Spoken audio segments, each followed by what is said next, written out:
الدنيا تنجد النبي محمد صلى الله عليه وسلم قد آذنت بصرم أمرمو قولبمو إهاتم الإفتجر تملتو وولت حذاء كسكسا بيتنيبي كسكسا قلفا أتشي قرقلت الرسول ربي قرأ آخر الدنيا أمرمو قولبمو ولم يبق من الدنيا تنرى هما نفنج الرسول صلوا عليه صلى الله عليه وسلم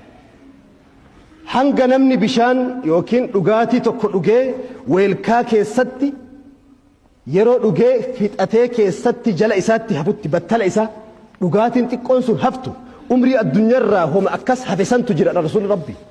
yatasaabuha saahibuha ka abbaan bishaan san yookiin dhugaatii san fixee keessa hamma muraasa hafte san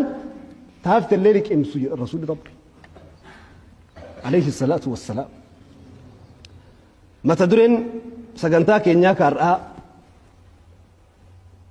waan masjidni addunyaa gubbaa masjida miliyoona 3,300 oltu akkastu jira masjidota addunyaa gubbaachu oromiyaa qofa keessa masjidni galmaa'ee majlisa bira jiru gara majlisa masjida 40,000ti kunniin masjida yoona qorannoon isaa yookiin daataan isaa yeroon funaaname tarii